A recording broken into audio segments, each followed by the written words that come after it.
The large metal door slid open with a soft hiss. Commander Jack Holland took a deep breath as he stepped onto the observation deck of the U.S. Valiant. The endless black of space greeted him, dotted with stars and the blue curve of Earth below. But it was the massive alien ship hanging in the distance that held his attention. "They're ready for us, Commander," said Lily Bennett. She stood straight in her crisp diplomatic uniform, her blonde hair pulled back tightly. As Earth's chosen ambassador, she looked calm, but Holland noticed her fingers tapping nervously against her leg. "How does someone prepare for humanity's first meeting with aliens?" Holland asked, adjusting his Navy uniform. "I've been asking myself that for the past week," Bennett replied with a small smile. Their shuttle departed the Valiant with minimal ceremony. 6 crew members, 2 diplomats, and enough tension to fill the solar system. As they approached the Zorellian vessel, Holland marveled at its design. Smooth curves of silver and blue metal formed a ship that looked more like art than transportation. The docking process was quick. When the doors opened, Holland got his first close look at an alien. The Zorellian stood nearly 7 feet tall with pale blue skin that seemed to shimmer under the lights. Its 4 arms were thin but muscular, and its large eyes blinked sideways. "Welcome, humans," the alien said, its voice surprisingly musical. "I am Elzapar, first diplomat of the Zorellian Confederation and representative to the Galactic Council." Bennett stepped forward. "Thank you for your welcome. I am Ambassador Lily Bennett of Earth, and this is Commander Jack Holland of the United States Navy." Elzapar led them through corridors that seemed to change color as they walked. "The Council has been observing Earth for some time," the alien explained. "Your recent advances in faster-than-light travel triggered our first contact protocols." "You've been watching us?" Holland asked, trying to keep the suspicion from his voice. "Only from a distance, Commander. The Council has strict rules about interference with developing worlds." They entered a vast circular room. Screens lined the walls, showing various alien landscapes and star systems. In the center, a large table hosted 20 different alien species. "The Galactic Council," Elzapar announced. 27 species in total, though not all are present today. Bennett stared wide-eyed. 27 advanced civilizations, and we never knew. A reptilian alien with emerald scales stood. "I am Scare of the Draconian Alliance. Some on this council believe it is too soon to welcome humans among us." "And why is that?" Holland asked. A smaller alien with 4 eyes replied, "Your species is young and still very violent.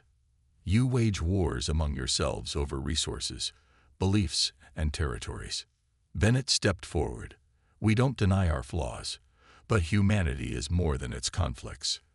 We are explorers, scientists, artists, and warriors," interrupted another alien, its skin gray and leathery. "We have observed your military strategies. They are unpredictable." Elzapar raised a hand. "This is precisely why this meeting was called, to assess humanity's readiness for galactic citizenship." For hours, Holland and Bennett answered questions about Earth, human society, and their technology. Some council members seemed friendly, others wary. The discussion grew heated when the topic of human warfare arose. "Their history is filled with conflict," noted a gaseous being contained in a floating orb. "Yet they advance quickly between wars." "Perhaps too quickly," said Scare. "There are warnings in our oldest records about species with your particular talents." Holland frowned. "What warnings?" An ancient alien with skin like wrinkled paper spoke for the first time. "That some species should not be drawn into the conflicts of others. That their involvement changes the nature of warfare itself." The room fell silent. Bennett and Holland exchanged glances. "We are not here to fight your wars," Bennett said firmly. "We seek knowledge and friendship." "All species say this at first," Scare replied. "But alliances form, and conflicts arise." As they left the council chamber, Holland whispered to Bennett, "They seem afraid of us." Not of us, she replied. Of what we might become out here among the stars. Back on their shuttle, Holland stared at the alien ship growing smaller through the viewport. What do you think they meant about warnings in their records? Bennett shook her head. I don't know, but I have a feeling we'll find out sooner than we'd like. 6 months after the first meeting with the Galactic Council, Admiral Frank Carter stood at the window of his Pentagon office. Rain streaked down the glass, matching his dark mood. The door opened behind him. They're here, sir, his assistant said. Carter nodded. Send them in. NASA Director Susan Miller entered first. Her face was tight with tension. Behind her came 2 figures that weren't human. The Viridians looked like tall, thin men with green-tinted skin and large black eyes. Their fingers were too long, with 1 extra joint. Admiral Carter, the taller alien said, I am General Vexcar of the Viridian Defense Force. This is my second, Captain Zilmarch. Welcome to Earth, Carter said stiffly, though I'm curious why you bypassed our official channels. Vexcar's mouth stretched in what might have been a smile. The Zorellians and their council moved slowly. We prefer direct action. Director Miller cleared her throat.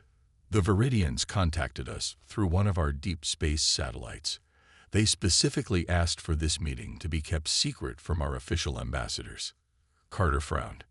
And why is that? Vexcar placed a small device on the table. It projected a 3D map of a star system. This is the Proxima system, near your own. The red areas show territories controlled by the Krell Dominion. The Krell? Carter asked. Our enemies for 3 centuries, Zilmar explained. They are conquerors, taking worlds by force. Carter studied the map. And this concerns Earth how? Vexcar's black eyes narrowed. The Krell expand constantly. Your system will eventually interest them. Miller leaned forward. Admiral, the Viridians have offered to share technology with us. Not just space travel, but energy systems, weapons, medicine. In exchange for what? Carter asked, although he already knew. Your soldiers, Vexcar said simply. Humans have a unique approach to warfare that interests us. Carter laughed without humor. So that's it. You want cannon fodder. Vexcar placed another device on the table. This one showed detailed schematics for ships and weapons far beyond Earth's capabilities. We offer fair exchange, Admiral. A small number of your special forces for technologies that would advance Earth by a century. Later that day, Carter met with the President and Joint Chiefs in the Situation Room. The mood was tense but excited. This could change everything, the Secretary of Defense said. Their medical technology alone could save millions of lives. By sacrificing our soldiers to their war, Carter countered. The President sighed. How many troops are they asking for? Initially, just 50 Special Forces operators for a single mission, Carter replied. A test run, they called it. The room fell silent as everyone considered the implications. The Council warned us about getting involved in alien conflicts, Carter reminded them.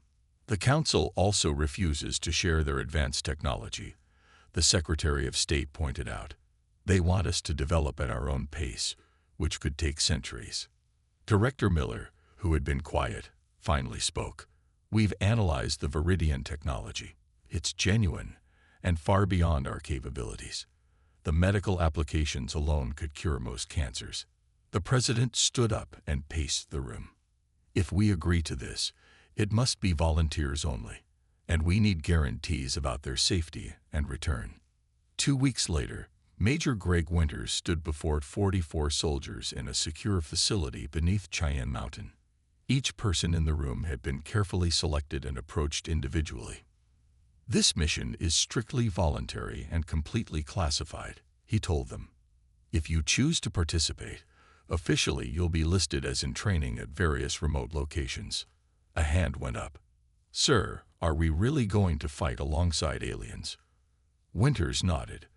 The Viridians are engaged in a defensive action against an aggressive species called the Krell. We'll be deployed to a moon called Proxima Vui. Another soldier spoke up. Why us? Why not their own people? They believe humans have unique tactical abilities, Winters replied. And frankly, they're offering technology that could transform life on Earth.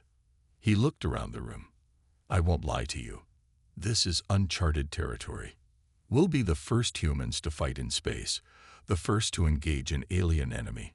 But we'll also be opening doors for humanity that might otherwise stay closed for generations. The room was silent as each person considered what was being asked. Anyone who wants out, now's the time, Winters said. No questions asked, no records kept. No one moved. Major Greg Winters pressed his back against the alien rock formation and signaled to his team. The purple sky of Proxima VI cast strange shadows across the barren landscape. 6 human soldiers moved silently into position behind him. Viridian Squad is in place, came the voice of Commander Tikvos through his helmet. The alien speech had an odd clicking sound at the end of each sentence. Copy that, Winters replied. Human Squad ready to move on your mark. This was their 3rd mission on the contested moon. Winters was still getting used to the lower gravity and the strange taste of the air filters. He checked his weapon again.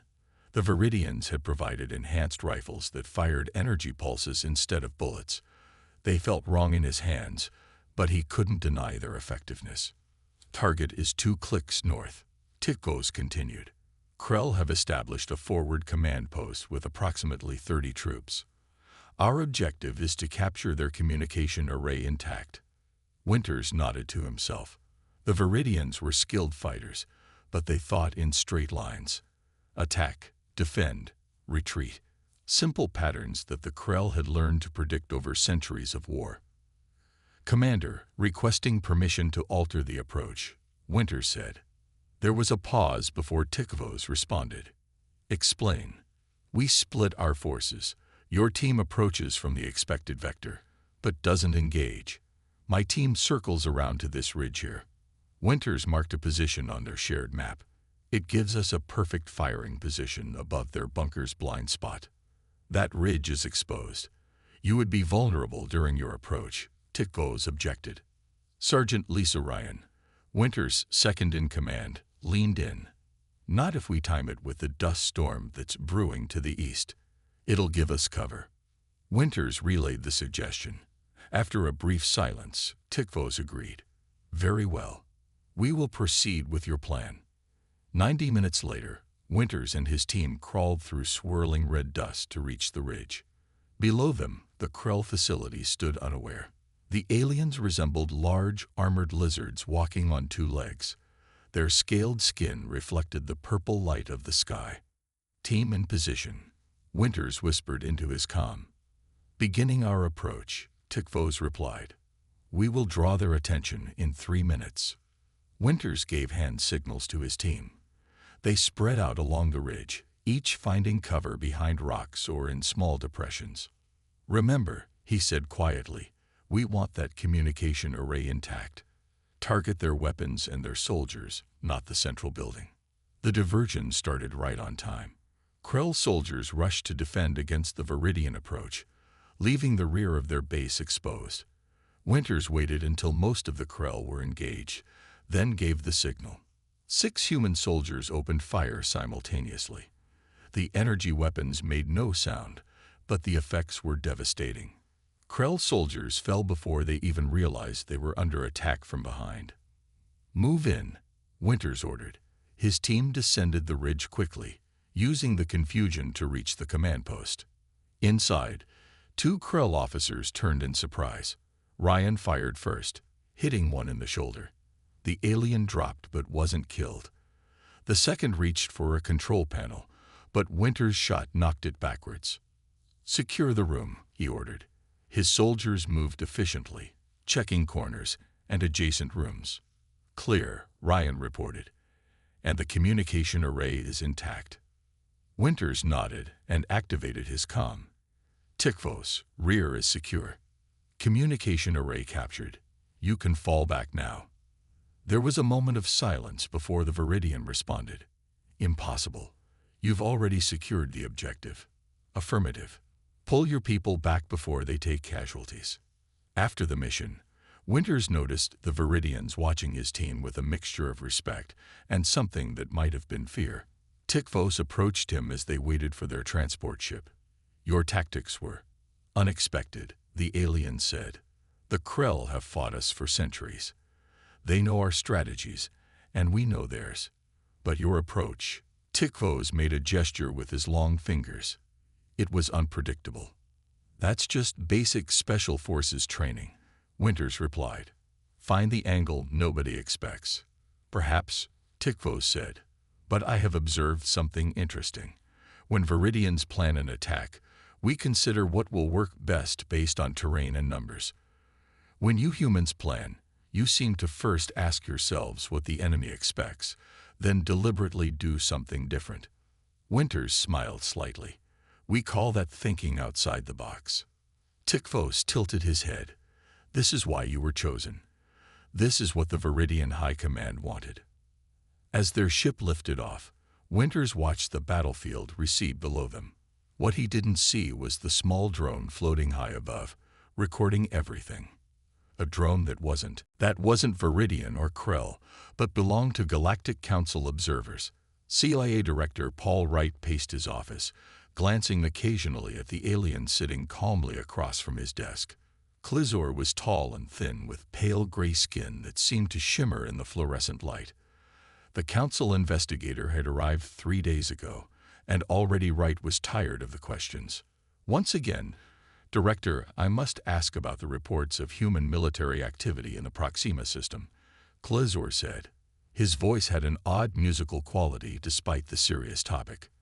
"And once again, I'll tell you that Earth has no official military presence beyond our solar system," Wright replied.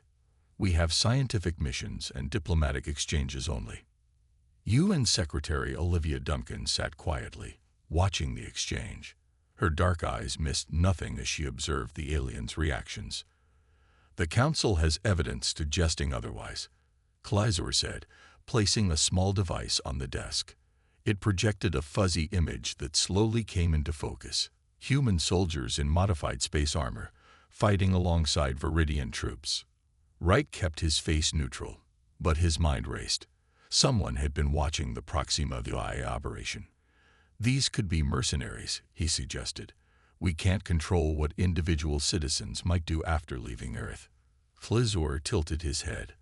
"The soldiers are using military formations consistent with your special forces. Their equipment appears to be modified from your standard military issue." Duncan cleared her throat. "Council representative, even if these are Earth citizens, the Galactic Council has no jurisdiction over human activities. We are not full members yet."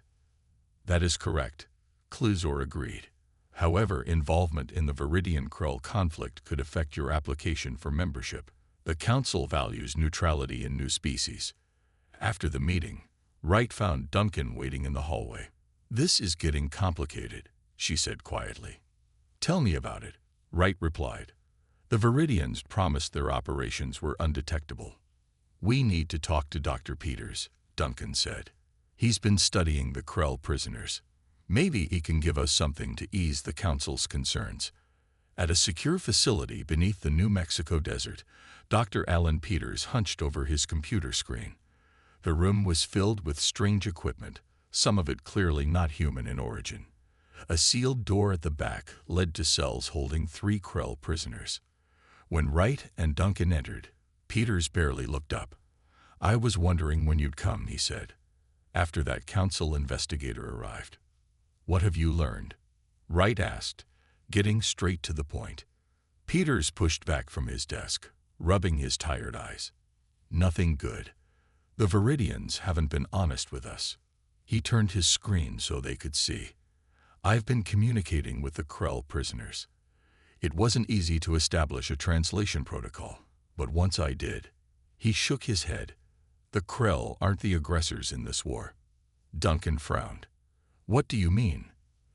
"The conflict started because the Viridians wanted access to rare minerals on Krell worlds," Peters explained.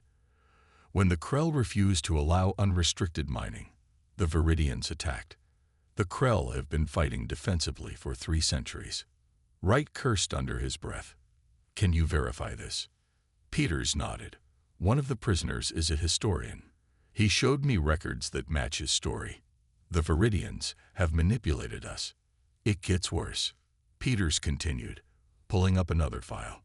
6 years ago, before our official first contact, a Krell diplomatic ship approached Earth with an offer of peaceful relations. The Viridians intercepted and destroyed it. Duncan sat down heavily.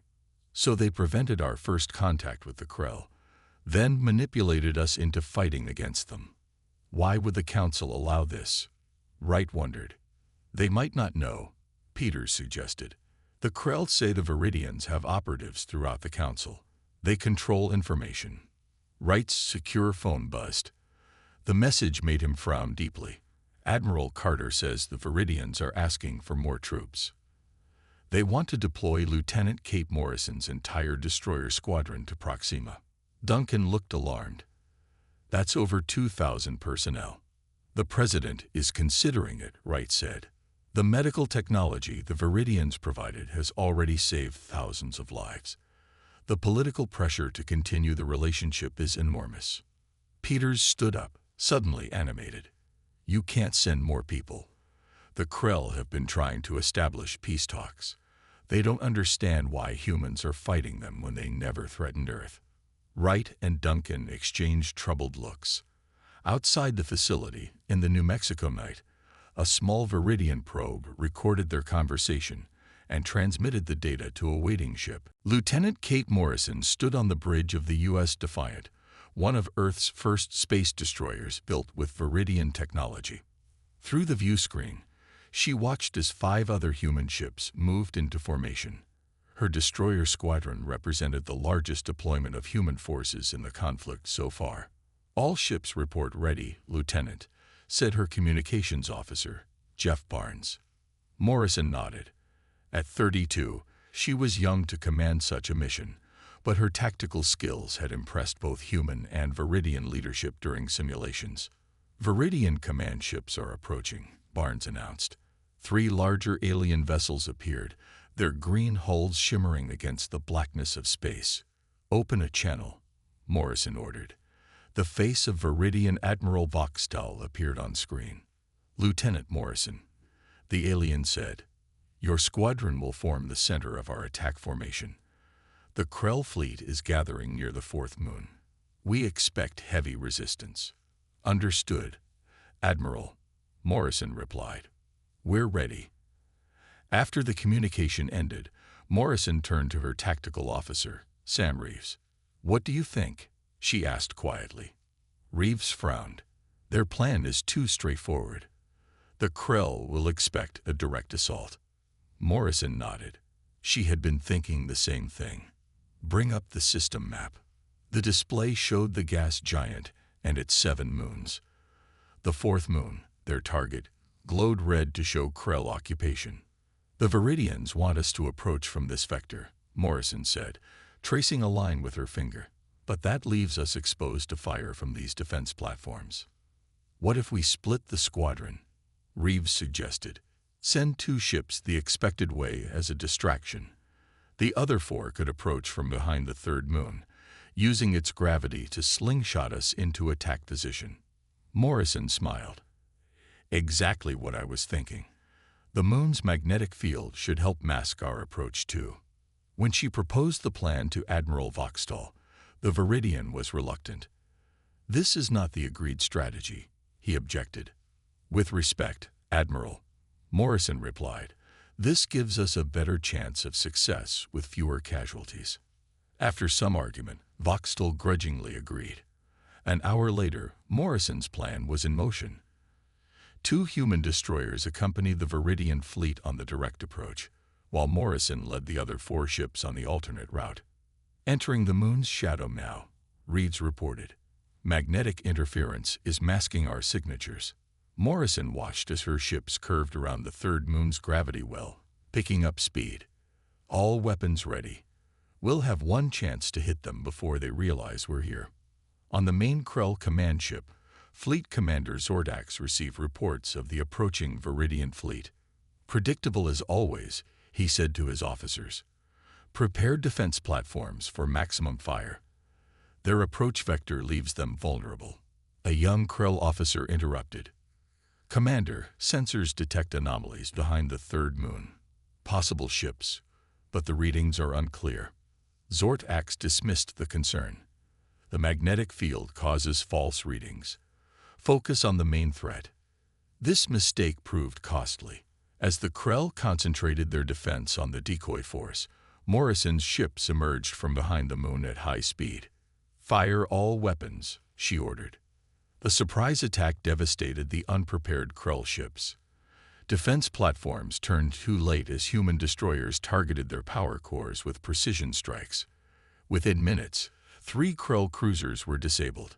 The Viridians are moving in, Barnes reported. The Krell fleet is falling back. For the next hour, Morrison's squadron performed maneuvers that confused and split the Krell forces. They changed directions unpredictably, targeted unexpected systems, and used the moon's gravity fields in ways neither the Krell nor Viridians had considered. When the battle ended, the Krell had lost 17 ships. The human Viridian force lost only 3, none of them human. Back on the command ship, Admiral Voxtel stared at Morrison with an unreadable expression. Your tactics were unorthodox, he said. But effective, Morrison replied. Indeed. The Admiral seemed disturbed. In 3 centuries of conflict, the Krell have never suffered such a decisive defeat. Unknown to either of them, recordings of the battle were already spreading across galactic networks. Species throughout Council space watched in alarm as human ships moved in patterns that defied conventional space combat doctrine. On the distant Krell homeworld, the High Council gathered in emergency session.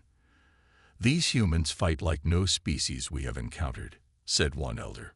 We must petition the Galactic Council for intervention before more blood is shed. The Great Hall of the Galactic Council buzzed with nervous energy.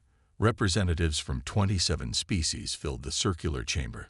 At the center stood Ambassador Lily Bennett, looking small yet determined among the alien delegates. This emergency session will now begin, announced the council speaker, a tall Zorelian with silver skin. We gather to address the matter of human involvement in the Viridian-Krell conflict. Bennett straightened her shoulders, trying to project confidence. 6 months ago, she had stood in this same spot as humanity's hopeful ambassador. Now she faced hostile stares from many council members. The Krell Dominion has submitted evidence that human military forces are fighting alongside Viridians, the speaker continued. Ambassador Bennett, how does Earth respond to these charges? Before Bennett could answer, the Krell representative rose. His scaled body towered over most other delegates. We have suffered unprecedented losses due to human interference, he growled. Their warfare methods violate established combat protocols. They target systems no honorable species would attack. They use deception and trickery instead of facing enemies directly. Murmurs spread through the chamber. Bennett stepped forward. Earth acknowledges limited military cooperation with the Viridian Confederation, she said carefully. However, we entered this arrangement after being told the Krell were aggressors threatening stability in our region of space. Lies, the Krell representative hissed. The Viridians sought our resources and attacked when we refused their unreasonable demands. The Viridian delegate stood, his thin frame trembling with apparent anger. The Krell have always been expansionists. They would have targeted Earth next if we had not intervened. Bennett listened to them argue, remembering Dr. Peters' discoveries about the true nature of the conflict. She had been briefed just hours before this session. The knowledge weighed heavily on her. If I may speak, came a new voice. All heads turned to see Elzatak, the senior Zorelian diplomat who had first welcomed humans to the council. There is more to this situation than a simple border dispute. Elzatak activated a projection in the center of the room. It showed ancient stone tablets covered with symbols. These records date back 12,000 years, he explained. They document previous encounters with humans, long before their current civilization emerged. Shocked whispers filled the chamber. Bennett stared in disbelief. What is he talking about? She whispered to her aide. Elzatak continued. Advanced species visited Earth throughout its history. Some made the mistake of recruiting humans into their conflicts. The Zorellian looked around the room gravely. The results were always the same. The involvement of humans changed the expected outcomes in unpredictable ways. He switched the projection to show various ancient human artifacts, weapons, armor, and tools that seemed too advanced for their time periods. Humans adapt quickly to new technologies. Elzatak explained. They apply them in ways other species would never consider. Their evolutionary path, shaped by constant warfare among themselves, created minds that think differently about conflict. The Krell representative growled. Are you defending their barbaric methods? No, Elzatak replied. I am explaining why they were warned against. He faced the council. There is a directive in our oldest laws, rarely invoked but still binding. Certain species must not be drawn into the conflicts of others.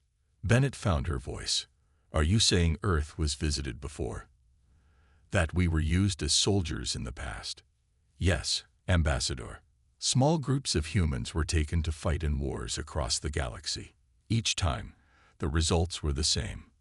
The side using humans gained initial advantages, but ultimately faced consequences none could predict. The council speaker stepped forward. The archives contain a specific warning. To involve humans in warfare is to introduce chaos to order. A holographic display appeared, showing footage from Lieutenant Morrison's battle. The council members watched as human ships performed maneuvers that defied conventional tactics. This is why the directive exists, the speaker said quietly. Humans approach warfare differently than any council species.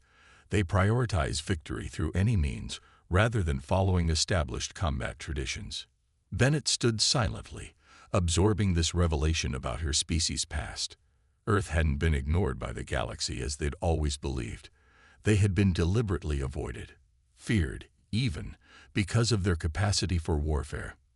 The question now, the speaker continued, is what to do about the current situation. Admiral Frank Carter read the urgent message from Ambassador Bennett for the third time. The revelations from the council meeting changed everything. He looked up at the officers gathered in the war room beneath the Pentagon.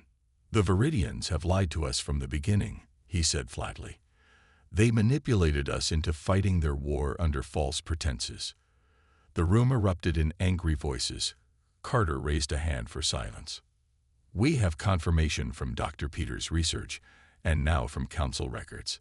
The Krell aren't the aggressors. They've been defending themselves for centuries against Viridian expansion. General Maria Lopez, the highest-ranking officer present, leaned forward. What are your orders, Admiral? We have over 2,000 personnel deployed in Viridian space now. Carter's face hardened. We're pulling our people out. All of them. And we're going to make sure the Viridians can't use us again. They won't let us just walk away, someone pointed out. They control our access to their space.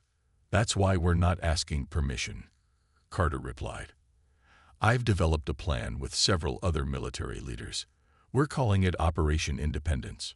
He activated the display table, showing the locations of all human forces in Viridian territory. Lieutenant Morrison's squadron will move to secure our exit route. Meanwhile, Major Winters and his Special Forces teams will execute simultaneous strikes on key Viridian command centers. We're attacking our allies, General Lopes asked incredulously.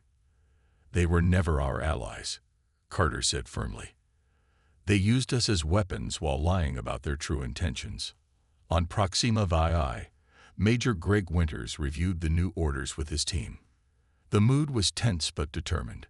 Our primary objective is to extract Dr. Peters and secure his evidence, Winters explained. The secondary objective is to disable the Viridian Command Center without casualties if possible. Sergeant Lisa Ryan checked her weapon.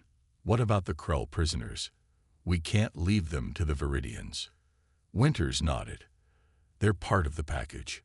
President Russell has authorized direct communication with Krell leadership. We're offering to return their people as a first step toward peace talks. At that moment, in Earth orbit, President Diane Russell prepared to address the Galactic Council via emergency broadcast. Her advisors hovered nervously as technicians set up the link. "You're sure about this approach?" her chief of staff asked quietly. Russell nodded. "Humanity was deceived, but we won't be anyone's pawns.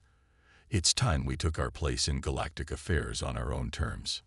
The broadcast connected, showing the council chamber where Ambassador Bennett stood ready to introduce her president. "Representatives of the Galactic Council," Russell began, her voice strong and clear. "I speak to you during a moment of crisis. Earth has learned the true nature of the Viridian-Krell conflict and the deception that drew us into it." As she spoke, human forces throughout Viridian space began executing their carefully coordinated plan. Lieutenant Morrison's destroyer squadron broke formation without warning, positioning themselves to protect transport ships carrying human personnel. "We hereby withdraw all Earth forces from this conflict," Russell continued. "We demand recognition as an independent power, not aligned with either the Viridians or the Krell." On 3 different Viridian bases, human special forces teams moved with precise coordination. They disabled communications, secured key systems, and extracted their personnel along with vital evidence. At the research facility, Winter's team moved swiftly through the corridors. They encountered light resistance but used non-lethal measures where possible. "Dr. Peters, time to go," Winters said as they breached the lab. "Bring everything you need to prove what really happened here." Peters nodded, already packing data crystals into a secure case. "The Krell prisoners are in the next section. The guards won't give them up easily." "Let us worry about that," Ryan said, leading half the team toward the detention area. In the council chamber, the Viridian representative was shouting accusations of betrayal. Ambassador Bennett stood her ground. "Earth was the one betrayed," she responded firmly. "We entered this arrangement in good faith, and we were manipulated with lies." Elzatak, the Zorelian diplomat, watched with keen interest. "This is remarkable," he whispered to another council member. "They've discovered the deception and completely reversed their position in a matter of days. No other species adapts so quickly." As human forces executed their coordinated withdrawal, both the Viridians and Krell watched in confusion. The sudden shift in allegiance, the precision of the operation, the complete change in strategy. It was exactly the sort of unpredictability the ancient warnings had described. 3 months after Operation Independence, Ambassador Lily Bennett stood once more before the Galactic Council. This time, she wasn't alone. President Diane Russell stood beside her, along with Admiral Carter and Dr. Peters. The mood in the chamber was different, not hostile, but wary and respectful. "The Council has reviewed all evidence presented by Earth, the Krell Dominion, and the Viridian Confederation," announced the Council speaker. "We have confirmed that the Viridians deliberately misled humanity about the nature of their conflict with the Krell." The Viridian representative shifted uncomfortably but remained silent. Furthermore, the speaker continued, "We recognize that Earth took extraordinary measures to extract its forces once the deception was discovered, and did so with minimal loss of life on all sides." President Russell stepped forward. "The question now is where humanity stands in relation to the Galactic Council. We seek neither special treatment nor punishment, but recognition as an independent power capable of determining our own path among the stars." Elzatak, now serving as chief diplomat of the Council, rose to speak. "Humanity has demonstrated both great capability and great restraint. When you discovered you were fighting under false pretenses, you could have turned your weapons fully against the Viridians in revenge. Instead, you chose a more measured response." The council chamber fell silent as the main display activated, showing a historical record. It depicted ancient humans fighting alongside various alien species across thousands of years of galactic history. This marks the first time humans have become aware of their own unique place in galactic affairs, Elzatak explained. In previous encounters, small groups were taken, used as soldiers, and returned with no memory of their experiences. But now, Humanity enters the galactic stage with full knowledge of its past and its potential. Carter watched the display with fascination. So this is why our mythology is filled with stories of gods and monsters coming from the sky and involving humans in their conflicts, he murmured. Bennett nodded. Our entire history looks different now. The council speaker raised a hand for attention. After careful deliberation, the council has reached a decision. Earth will be granted membership in the Galactic Council as an independent neutral party, neither aligned with the Viridians nor the Krell. Russell exchanged a relieved glance with Bennett. However, the speaker continued, the council is also enacting a new binding directive. The chamber's lights dimmed as the directive appeared on all screens. No species may involve humans in interstellar conflicts without full council approval and explicit consent from Earth's governing authorities. Violation of this directive will result in immediate sanctions. Dr. Peters leaned toward Admiral Carter. They're afraid of what might happen if someone else tries to use us as weapons, he whispered. Can you blame them? Carter replied quietly. They've seen what we can do. The ceremony concluded with the formal signing of Earth's membership agreement. As the human delegation prepared to leave, Zorelian historian Torlak approached them. I have spent my life studying the ancient warnings about humans, the elderly alien said, but seeing you in person has been most enlightening. What exactly do these warnings say about us? Bennett asked. Torlak's face crinkled in what might have been a smile. That humans possess a unique evolutionary history unlike any council species. You survived thousands of years of constant warfare against yourselves, developing a tactical creativity we cannot match. The Zorelian looked at each human in turn. Most spacefaring species evolved through cooperation, slowly building consensus over millennia. But humans had to survive constant conflict. You can conceptualize and execute warfare in ways our minds cannot predict. President Russell frowned. You make us sound like monsters. Not monsters, Torlak corrected. Just different. Where we see patterns, you see opportunities to break them. Where we follow traditions, you innovate. In peace, these qualities make you valuable allies. In war, they make you. He paused, searching for the right word. Unpredictable, Admiral Carter suggested. Precisely, the historian agreed. The ancient warnings were correct. Involving humans in your wars doesn't just change the battlefield. It changes the very nature of the conflict itself. As the human delegation departed, workers installed a new plaque in the main council chamber. Engraved in multiple languages, it read, "To involve humans in your conflicts is to introduce chaos to order." You were warned.